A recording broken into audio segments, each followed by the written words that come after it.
Alex, on the face of it, it's a good time to be Apple. You have a little leverage with your suppliers, much as Walmart did for a long time with its suppliers and probably still does. And yet, when we hear what's going to be in the new iPhone, we see that Apple suddenly has to rely on Samsung. So at the end of the day, is this a good idea for Apple to be diversifying away from these suppliers?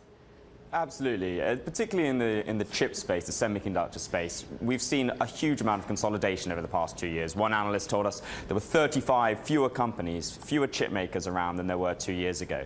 That, of course, gives a certain amount of power to the semiconductor industry to set their own prices. Of course, there's less competition to negotiate with which Apple can negotiate. You know, Apple likes to have at least 2 suppliers for any given component. It allows them to play the 2 off against one another on price.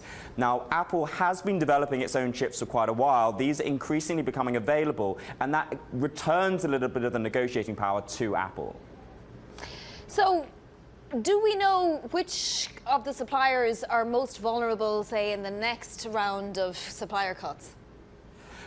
I mean, a lot of this is speculation at this stage, reading between the lines of what Apple is developing behind the scenes, but our analysts have highlighted a few. Now, clearly, we know about Imagination Technologies. That's a chip designer in the UK who announced a few weeks ago that they are going to lose Apple as a customer, and their stock fell 2/3 as a consequence.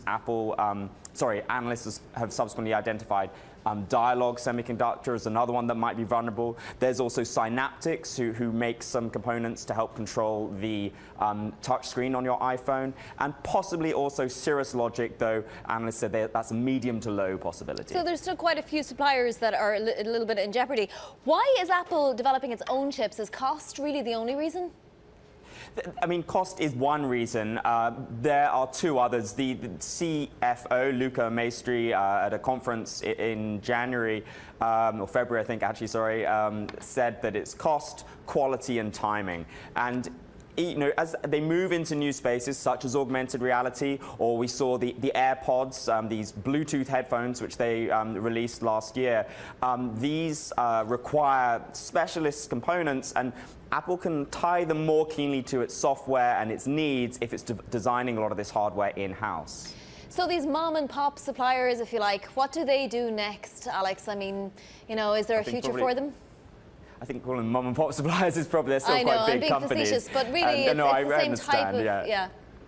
You know, there are some who, you know, people are concerned are overly exposed to Apple, so it's a question of diversification, really. I mean, even look at the giant in this industry, Qualcomm, who supply a lot of modem chips to Apple.